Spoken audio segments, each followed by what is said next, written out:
Hello, and welcome back to the Victory Road World Cup. We're on the third match for Saturday here on this sort of earlier stream. I am once again Hayden McTavish, and we are joined by Yuki Zaninovic. How are you doing, Yuki? I'm doing great. Thanks for asking, Hayden. And it's a pleasure to be casting with you here for the first time. Just such a pleasure to be working with so many different people. And yeah, I'm just kind of the first thing I noticed is just how colorful your background is and how it almost feels a little bit more Japanese than my background, even though I'm the one over here. So I feel like I need to up my game a little bit. We'll have some screen door battles here with the paper screens. Yeah. Wonderful. So excited to cast from very different time zones here. I'm off on the Pacific Coast, and it's late at night for Yuki and early morning for me. But we're both excited to jump into some matches. We had two spectacular ones before. Both decided 2-0, but still with a whole lot of intricate strategy going into them. We see Papon winning 2-0 versus David, Kenneth winning 2-0 versus Andres, bringing Mexico back up into contention for this potential draw on their week. And now we have two incredibly accomplished players about to face off. Giulio versus Taran, UK versus Italy, in just a group with a ton of amazing countries. Very excited to see this match. And then we've got Ryan versus Julian to close us out with a Canada versus Argentina rematch. Yep. I mean, like you said, we have some powerhouses going at it, and especially this match right here, between the two big countries of VGC, especially within Europe, I mean, there's so many big Europe VGC countries in Europe, I'd say, but Italy definitely one of them being, having made it to the finals last year, and certainly the same with UK as well, being the host countries of the World Championships this year. So, yeah, and we have two major players from there. So, yeah, really excited to cast this match coming up. Absolutely. We're probably going to jump shortly into seeing what the match records is for these two teams. It looks like we're quite early on. It's just 1-0 in the UK's favor, so still could be any side's game. So this match might matter a whole lot if Taran's going to bring things up to a convincing 2-0 start, or if it's going to be something more like a 1-1 neck and neck Italy versus the UK, and Giulio could bring it back to a tie. Yeah, and one thing to point out is that the UK lost to Peru barely a 3-5 loss. So they're starting off with 0 points, whereas Italy has 3 points already with a commanding 7-1 victory over Ecuador. So yeah, I think UK definitely wants to get the W this week to stay in contention, while also kind of putting Italy at bay. I think also being able to bounce back from a loss with your first two games being wins would be a really huge psychological victory for the UK, and might be really nice to put some wind in the sails of the UK team. So definitely important for them to be getting this match potentially. Italy, though, starting out so strong, if they're able to also beat the UK, they're going to be in such a phenomenal position for potentially moving on after the games next week. So plenty of stakes for both sides. Both players really need this win, and it's going to be interesting to see what they pull out to try to do that. Yeah, I completely agree. Momentum is such a big part of these team tournaments. But let's go ahead and just check out these players. We have Giulio Tarlao over on the left for Italy. Someone with tons of accolades that you can just see on the screen, all even just within 2022. Someone who's very clearly skilled at the Series 12 rule set. We have the Milan Special Event top 8, Brennan Regionals top 4, Lille Regionals finalist, and then a top 64 finish at EUIC.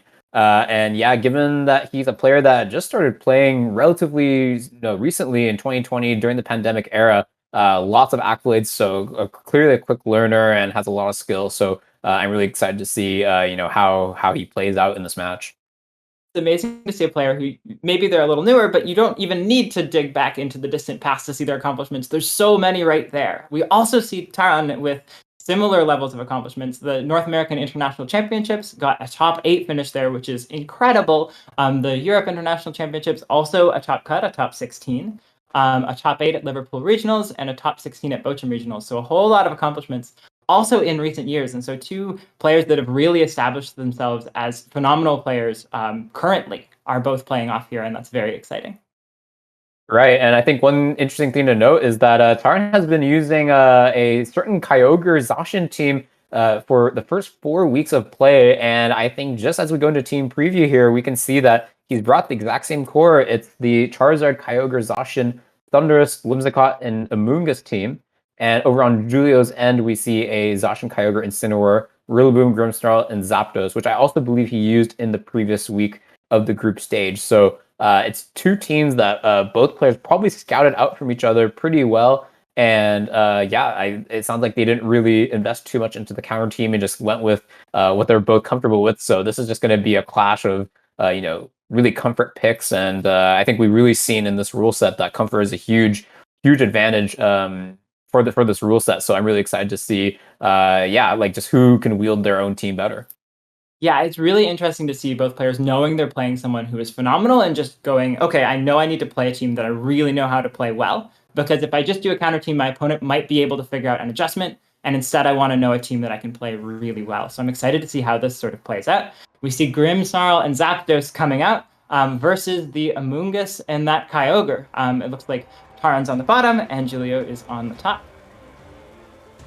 Yeah, we see these leads, and I mean, the first thing I'm thinking is, wow, like Giulio can just go for a Rage Powder and Water Spout, and there's not really that much that a Taran can really do about this. But if the Grimmsnarl has access to something like Fake Out, can get rid of something like a Focus Sash while also getting the knockout with the Airstream. So I think it's a little bit dependent on how this Grimmsnarl is trained. I think also.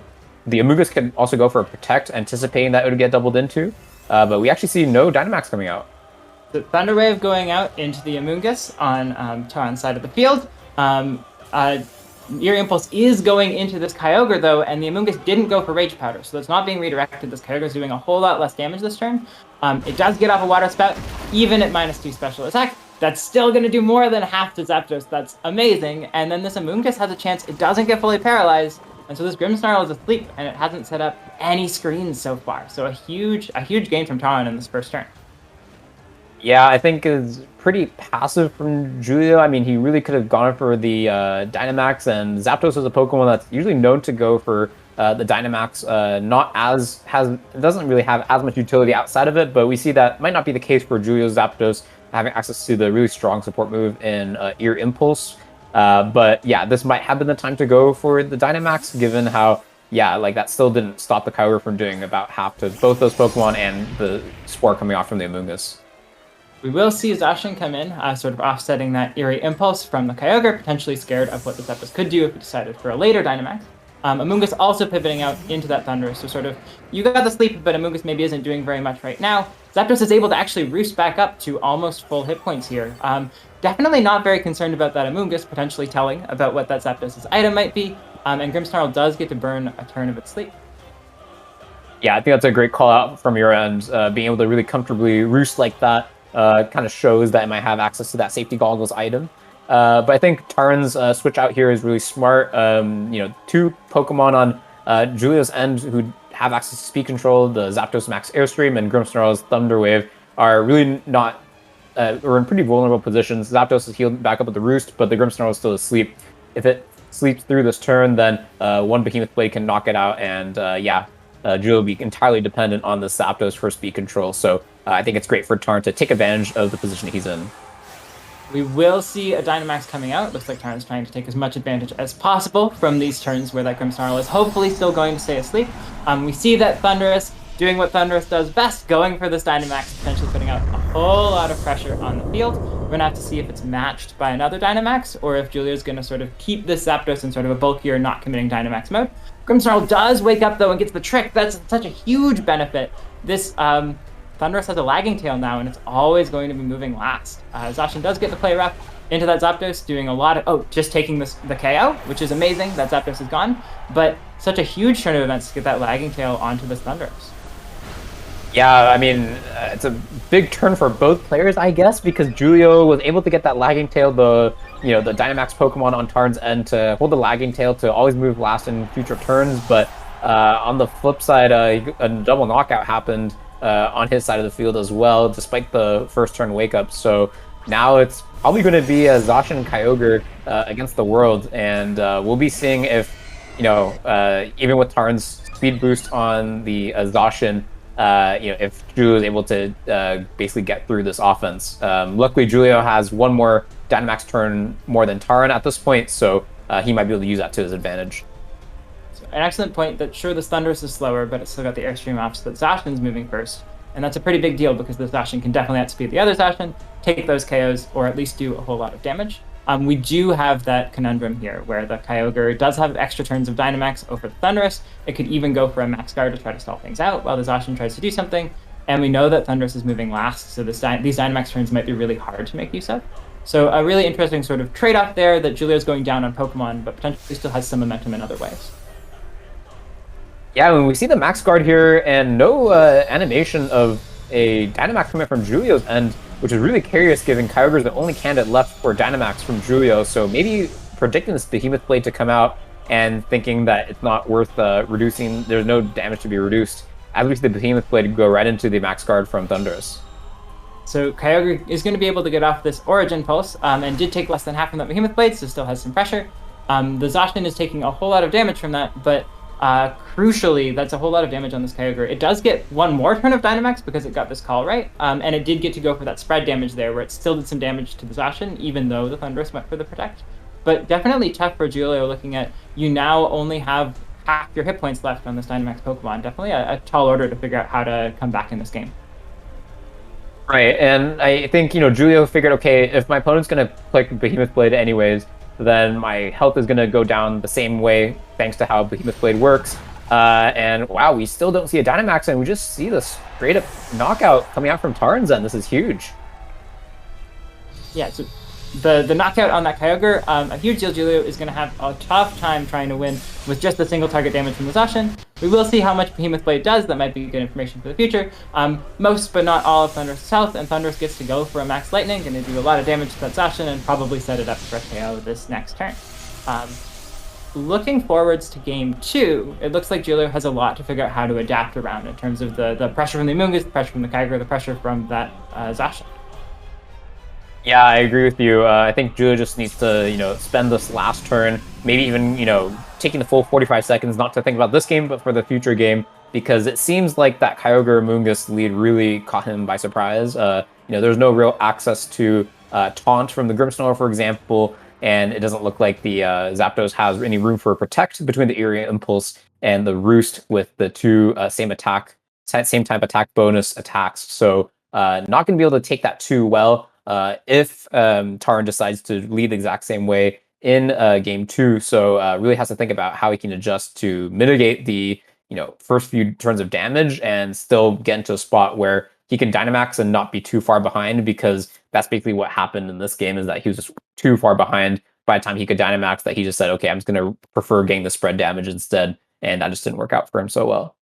Yeah, it was interesting to see the Zapdos seemed to be in such a great position to handle exactly those two Pokemon if its item were indeed the safety goggles. And it got that Area Impulse off, but it just didn't matter. Kyogre can do so much damage.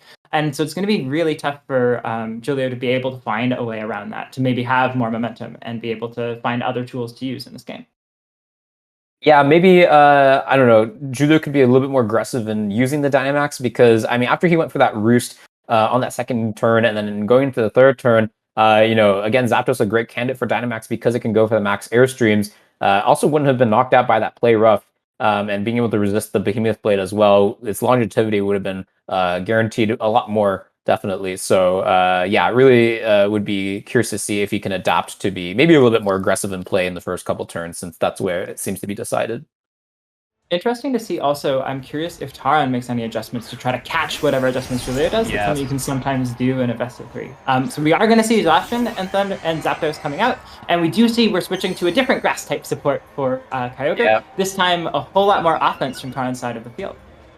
Yeah, that's a great point that you point out. I was going to say at the team preview level, wow, I'm not sure if I've really seen Amoonguss and Whimsicott be on the same team that much. They're both support Pokemon, but they support in very different ways. But, Taran clearly really used to using this combination, as he kind of puts the opponent off guard with the Amoonguss in game 1, and in game 2, this is just the most free Tailwind Water Spout I've ever really seen. No Rillaboom in sight. I'm curious to see if Giulio even brought it in the back this time, since that's not what happened in the first game.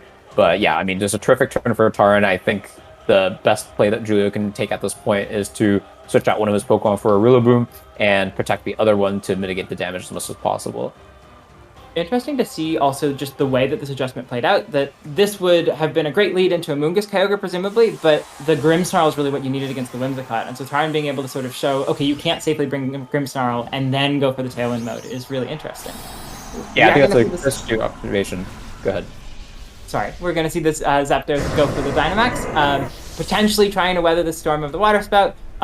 We did see the Water Spout do more than half at -2 for that Kyogre, so going to be a tall order for the Zapdos. Zacian goes for a Protect, and we're probably going to see that Tailwind Water Spout play you mentioned. What were you going to say, Yuki? No, yeah, I was just gonna say, I think it was a great observation on your end that Giulio just really, Taran just really took advantage of Giulio's mindset, not being able to bring the Grimmsnarl and just bringing the Pokemon that takes right advantage of this position. And like you said, yeah, that Zapdos taking a ton of damage despite being Dynamaxed. So Zapdos taking a ton of damage, but Kyogre taking a ton of damage too. We did see it has that Origin Pulse, so it can still threaten damage in the future, but it might be a close call whether it can get that KO on the Zapdos now that it no longer has the Water Spout option. We will see the potential that there's still a lot of pressure from this Kyogre. That it's surviving that Lightning is a really big deal, but Giulio sort of making it out of the Water Spout area. Yeah, I agree. I was going to say, if the Zacian has access to Quick Attack, that would be pretty big to take out this Kyogre for an attack, but this Encore is going to shut down that Zacian, regardless if it has Quick Attack or not, and this Kyogre is going to get this Origin Pulse off for free, and we're just about to see a Zacian go for a double Protect. Zacian's going to go for Protect after all of the attacks, not what you want to see. And a really interesting adjustment from Taran. We sort of saw the same 6 Pokemon, and there's like a temptation to assume that it's exactly the same 6 sets, but when you're playing 5 rounds with the same team and you know that there might be some expectation from your opponent of what you have, there's a lot you can do to just pivot a couple of things. And I think it's really interesting to see Taran going for that. Yeah, no, I completely agree. And with this Encore, just completely shutting that Zacian, the Pokemon not even able to go for the Dynamax to get rid of the Encore for 3 turns, just has to switch out. And now that Kyogre is just going to take a lot of damage. We do see a Thunder Wave coming out from Grimmsnarl, maybe hoping for that lucky full paralysis this turn just to get claw his way back into the game. So we're going to see in a moment if that Kyogre gets fully paralyzed. In the meantime, that Energy Ball goes off. Kyogre doesn't get paralyzed, but does miss the Grimmsnarl with that Origin Pulse. So it's only going into the resistance of that Kyogre. Still going to do a lot of damage actually, almost a quarter, with that critical hit. But definitely this Grimmsnarl sort of staying in the game, and if there's a way back into a game that you're starting off in a rough spot, it probably starts with Thunder Wave.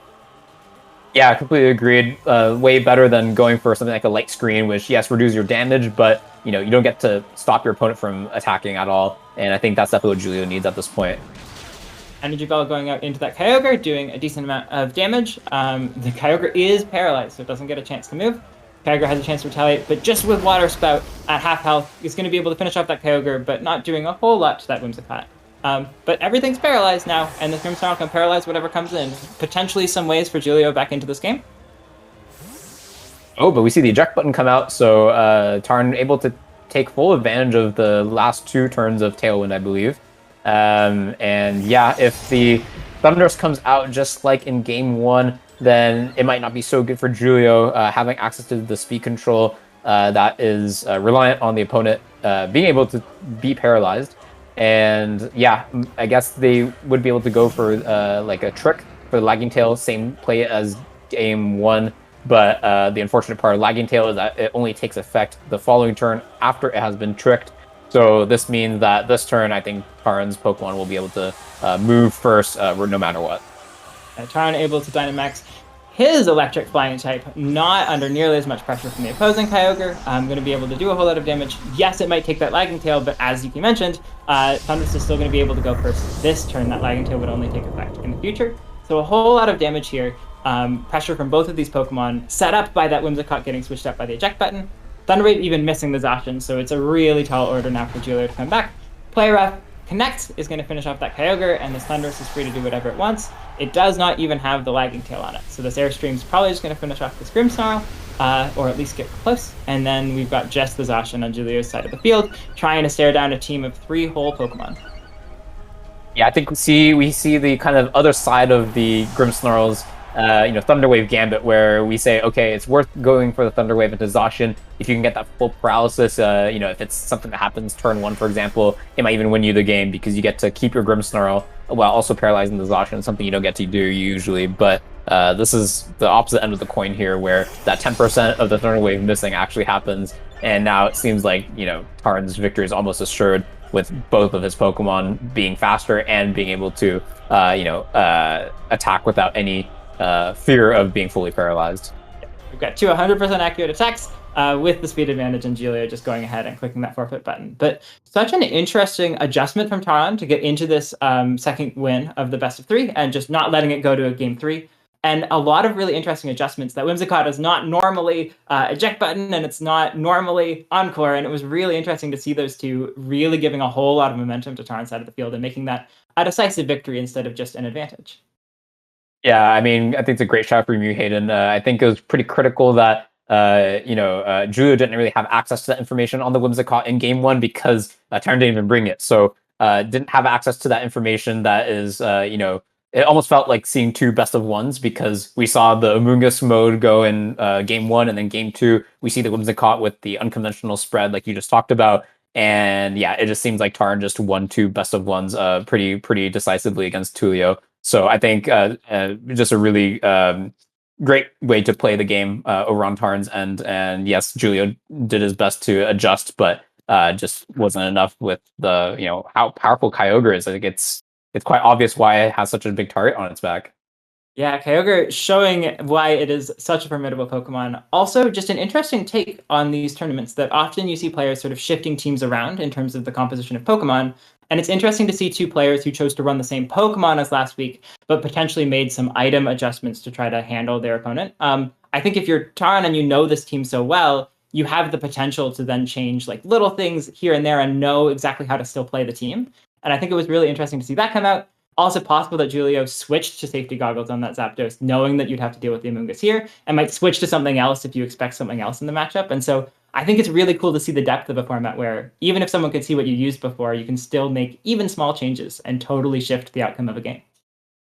Yeah, Hayden, I just love how you brought that up because exactly like the person who has been using the same team for 5 weeks in a row is the victor here, which is just insane. Like in a format in a tournament structure where you're so encouraged to scout, the fact that he is able to pull this off is really impressive. And I think part of it might just be what you just said, being able to change around the compositions within the same team. Even for example, like another similar team that's very standard in this format is Rinya's Sun. And I've seen so many different variations of that team, right? Like there's Life Orb Charizard, there's like Charty Berry Charizard. I even see a recent grassroots tournament where Weakness Policy Charizard won, which is just bonkers in my mind. Like it's like you use Charizard to just get that raw power first, but if you let your opponent give you like a weak electric or rock type attack, you can just take advantage of that and just complete sweep your opponent. So totally agreed that with how powerful these teams are, you can really just throw your opponent off guard if they just really narrow down their spec to just say, okay, I think you're going to bring let's say a Whimsicott that has fake tears instead of Encore, for example, just completely got punished here. So